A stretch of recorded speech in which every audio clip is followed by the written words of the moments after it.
Hello students, this is Professor McDermott welcoming you to Module 2 for History 1112. So I'll be posting these videos at the beginning of each module to recap the previous module's discussions and also to give you an idea of what to expect in the coming days. So first, let's talk about the documents that each group had for Module 1 so that every group has some sense of what all the documents are about. Group 1 had a famous description by Christopher Columbus of the Indians that he encountered in the New World. And this was written for Ferdinand and Isabella, the king and queen of Spain. And so I asked Group 1 to keep that in mind and to discuss why Columbus emphasized the things he did about the Indians. And you came up with a great answer posted by your chair, Nicholas. We as a group believe that Columbus emphasized the Indians' physical qualities because he knew that the king and queen would like to use the Indians as servants. He mentioned them having flat bellies, not fat, flat bellies, to say that they were not overweight. He said that they, the Indians, believed him and his people to be gods or from the heavens, because they would be more likely to listen and obey, which is preferable to fighting them. On that note, he mentioned their lack of defensive ability to let the king know how easily conquered the Indians would be. So, in other words, Columbus has a very positive view of the Indians as very peaceful, gentle, generous, non-warlike, good physical qualities. But in part, that view is colored by the fact that he's telling the king and queen what they really want to hear. In other words, these people are going to be easily conquered. They're going to be very open and receptive to Christianity. They're not warlike, and they're very obedient. So they're going to go along with us. Group 2 had a description of the conquest of Mexico by Cortez, written by one of Cortez's soldiers, Bernal Diaz del Castillo.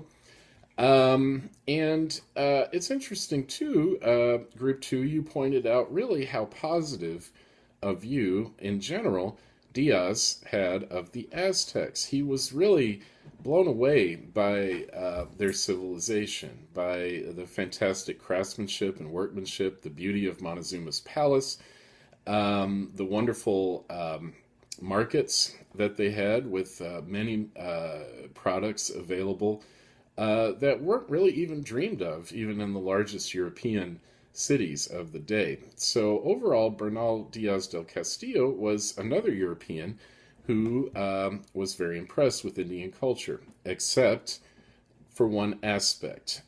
He gives a really, well, actually, I'll let Group 2 tell the story in the answer posted by Mary Kathleen. In all the glamorous things Diaz saw and wrote about, there is one practice Diaz did not agree on: human sacrifices. To Diaz, this was so barbaric that in his paragraph he sounded disappointed in them. Diaz also changed the way he described the Aztec people. Instead of calling them skilled workmen, he called them wretched Indians. The Aztec people would cut off every limb, saving the arms and thighs for their own banquets. What they did not eat they would feed to the beasts of prey, consisting of lions, tigers, jackals, serpents, and many others. And by the way, he includes one of the first descriptions of a rattlesnake in all of literature in this passage. What's worse is the sound the animals made eating the limbs tossed into the pit. The sound almost made it seem as if Diaz and his men were in hell. And I'm really glad you picked up on that, Group 2, because essentially the Spaniards were impressed with Aztec culture, except for the human sacrifices. And to them, it seemed so demonic and hellish that it gave them another motivation to conquer the Aztecs, to bring them Christianity, so that the human sacrifices would stop. It was also great PR back in the old world for people who may have had doubts about the morality of conquering the Indians. Well, at least we're putting an end to these bloody sacrifices. So, good job, Group 2. Group 3 had the opposite point of view, a description by an Aztec author of the conquest. And Obviously, it's going to come from a totally different perspective, but this author gives a vivid description of how Montezuma welcomed Cortez into Mexico City, really rolled out the red carpet for him, thinking that he was the god Quetzalcoatl. But then, even in this opening ceremony, when everything seemed to be going so well, suddenly the mood changed. And the author says, actually, it was like we had just taken psychedelic mushrooms. That the mood shifted and became something dark and evil when Cortez kidnapped Montezuma. And this was something the Aztecs were not expecting. So I just want to quote a couple of the posts that were here. Sandy Sellers said, this part of the document was confusing. I think that since the Aztecs thought Cortez was a god, they were probably expecting him to take over the palace and to protect them. They may have been expecting him to start taking control and running things. However, they probably were not expecting him to take over in a negative way by seizing Montezuma. I would say Cortez was not acting like a god by taking from the Aztecs.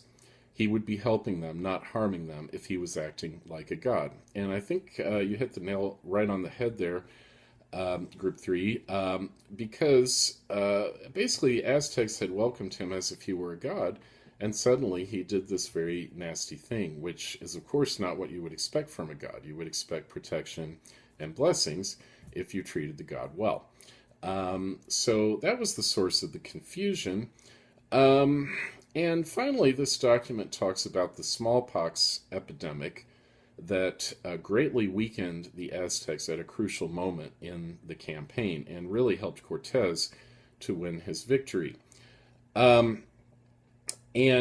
Austin helpfully consolidated some of the posts that other people had made and expressed it this way on the focus thread. This epidemic of pustules left the Aztecs weakened. Many of the Aztecs died, were left paralyzed or disabled by the pustules disease. The communities were living in fear every day trying to survive. They were no longer a close community. Families were broken apart by the many tragic deaths. And the disease was so bad, essentially, that people stopped helping each other. And that is a sign of a civilization in a state of total collapse.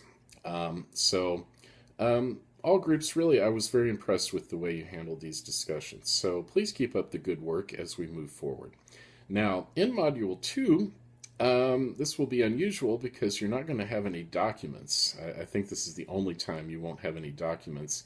Instead, your 2 discussion questions will be focused on a video, which is also about the conquest of Mexico by Cortez. Can you tell? I think this is one of the most fascinating events in world history. So before we leave Cortez, I want you to watch this video, which I think is extremely informative about the conquest, and you'll have a couple of questions about that. In this module, there's also a lecture about an event in European history, an earth-shattering event, the Protestant Reformation. So that's what we have looking ahead. Now, a few important announcements. First of all, also in this module, you'll find the instructions for your 3 written assignments. The first assignment, your article assignment, is not due until the end of Module 3. But you have the instructions here so you can think about how you're going to do this. And also there's a PowerPoint posted called How to Find and Cite Articles in Galileo that will be very useful as you prepare the article assignment for Module 3. Now, the experiment with having the initial posts due on day 6 of the module seemed to work very well, so let's stick with that. In order to get full credit for your discussion questions, from here on out, you'll post by day 6, which is in this module, Wednesday, August 31st at 11:59 p.m. After that, the discussions will go on, of course, to the end of the module, which is September 7th, also Wednesday at 11:59 p.m. Finally, I want you also to start thinking about your first exam, which is not taking place until the end of Module 3, September 16th through 20th. But it's a good idea to start thinking about it now because you'll have to figure out how you're going to get the exam proctored. Like all of our exams, this will be proctored. There are three ways to do that. You can either go to the Darton Testing Center for free. If you do that, you'll have to go Monday the 19th or Tuesday the 20th because they are closed on Fridays. Or you can use ProctorU or arrange with the Department of Online Services for an off-campus proctor. Both of those last two options will cost you money, however. The study guide for the first exam is posted at the end of this module, Module 2. And now, really, finally, I forgot to tell you who the chairs are for Module 2. Those will be for Group 1, Samaria Bridges. For Group 2, William Kearse, or Kearse. I'm sorry, William, if I messed up your name. And for Group 3, Shakovia Savage. Well, that's it for now. Please let me know if you have any questions, and I look forward very much to working with you going forward.